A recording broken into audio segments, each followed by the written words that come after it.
વહાલાને વાલું વડુગામ દર્શન તેમજ મહિમા. શા ભક્તિ પરાણુ શક્તિરીશ્વર, અર્થાત ઈશ્વરમાં પરમ અનુરાગ એ ભક્તિ છે. ત્રણે કાળમાં સત્ય સ્વરૂપ ભગવાનની ભક્તિ શ્રેષ્ઠ છે.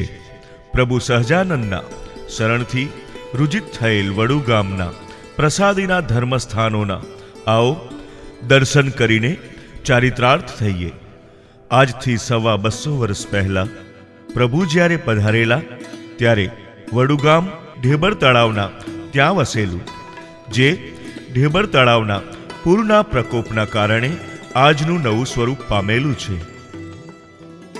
છેક પૌરાણિક અને ઐતિહાસિક સમયથી જાણીતું અને માનીતું આ ગામ ભગવાનની વિચરણ ભૂમિ બન્યું છે, જેના પ્રતાપે પ્રભુએ જ્યાં જ્યાં વસવાટ કર્યો છે તે સ્થળો આજે પ્રસાદીના સ્થળો તરીકે વિકસિત થયા છે. જય સ્વામિનારાયણ. આ છે દંઢાવ્ય દેશનું તેજોમય બિંદુ સમાન વાલાને વાલું વડુગામ. શ્રી હરિ વડુગામમાં સંવંત 1861 થી 1876 સુધીમાં 10 વાર પધાર્યા હતા. તેમાં કોઈ વાર 1 દિવસ, 2 દિવસ તથા 5 દિવસ રોકાઈને ભક્તજનોને દર્શન, કથા, વાર્તા, સેવા સમાગમનું ખૂબ સુખ આપતા. જ્યારે જ્યારે અનંત કોટી બ્રહ્માંડના અધિપતિ શ્રી સ્વામિનારાયણ ભગવાન વડુગામના હરિભક્તોને દર્શન સુખ આપવા માટે પધારતા ઢોલ, ત્રાસા, નગારા આદિ વાજિંત્રો વગાડી સામૈયું કરતા. સર્વપ્રથમ આપણે કેસરીયો કૂવો નિહાળીએ. આ જગ્યા પર ભગવાન પ્રથમ વખત સંવંત 1861માં પધાર્યા. એ વખતે લોકોને પાણી પીવા માટે સર્વે કૂવે જ હતા. પ્રભુએ આ જગ્યાએ થોડો સમય બેસીને આગળ વિચરણ કર્યું હતું, જેથી એ જગ્યાએ પ્રસાદીની છત્રી બનાવી છે. વડુગામમાં પ્રથમ પહેલે સંતને પાત્ર આપ્યા છે છેલ્લે. જયરામ દાનો કૂવો ખોદાવ્યો, સારો મોલ ઉપર કરાવ્યો. બીજી વાર ભગવાનની પધરામણી થઈ ત્યારે ગામની ઉત્તરે હરિભક્ત શ્રી જયરામભાઈ એક નવો કૂવો ગળાવી રહ્યા છે. પ્રભુના આશીર્વાદથી એમાં ગંગાજળ જેવું મીઠું પાણી આવ્યું. પ્રભુએ એ પાણી ખોબલે ખોબલે પીધું અને હૈયું ભરીને આશીર્વાદ પાઠવ્યા. જે જગ્યાએ ભગવાન પગલારૂપી છત્રી બનાવી છે, આ કૂવો આજે ગંગાજળીયો કૂવો તરીકે ખ્યાત પામ્યો છે. આ સિવાય વડુગામમાં વારંવાર ભગવાનની પધરામણી થતી હોય.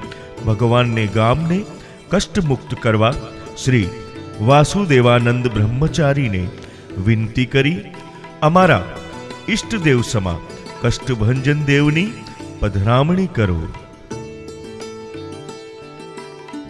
આ દેવ વર્ષો પશ્ચાત આ વિસ્તારના ભક્તોના દુઃખો દૂર કરશે, મનવાંછિત ફળ આપશે, સૌને પાવન કરશે.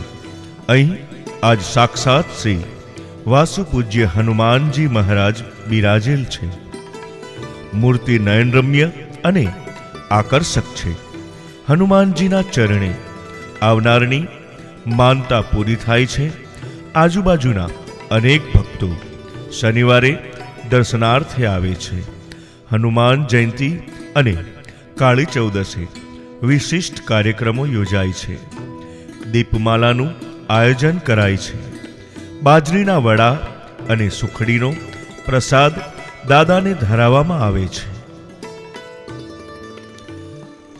પળે પળ પ્રેમથી સૌ ભક્તો વારંવાર વડુગામ આવે છે. કષ્ટ દૂર થાય પળમાં, માટે હનુમાનજી સૌને યાદ આવે છે.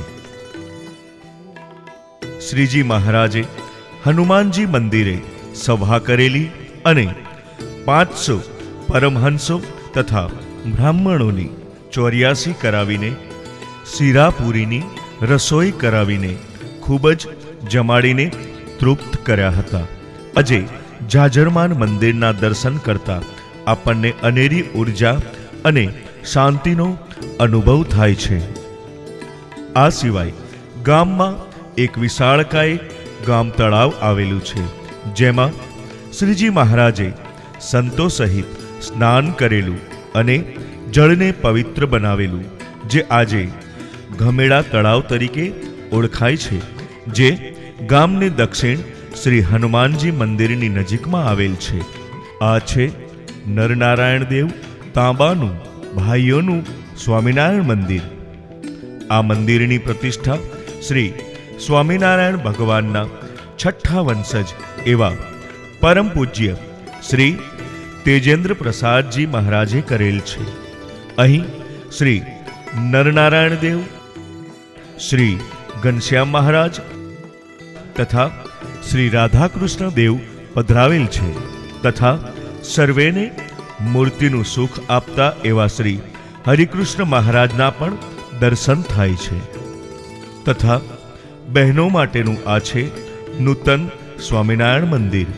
આ મંદિરની પ્રતિષ્ઠા પરમ પૂજ્ય શ્રી 1008 શ્રી કૌશલેન્દ્ર પ્રસાદજીના વરદ હસ્તે થવાની છે.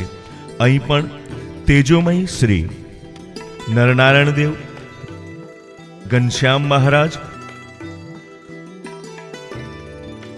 તથા રાધાકૃષ્ણ દેવની પ્રતિષ્ઠા થશે. હવે નિહાળીએ અન્ય તીર્થધામરૂપી મંદિર.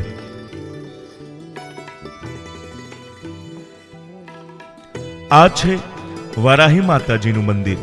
માતાજી સૌ ભક્તોના દુઃખ દૂર કરી મનવાંછિત સુખ આપે છે.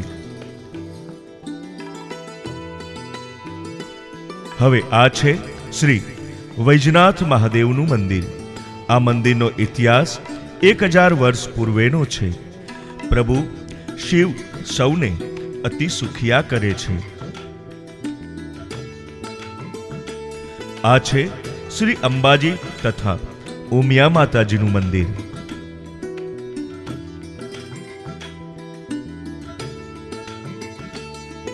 આ છે શ્રી બળિયાદેવનું મંદિર.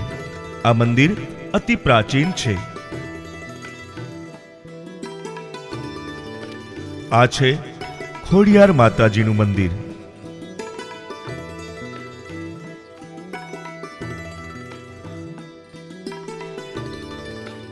Directed and producer by Shri Narnarayan Dev Yuvak મંડળ.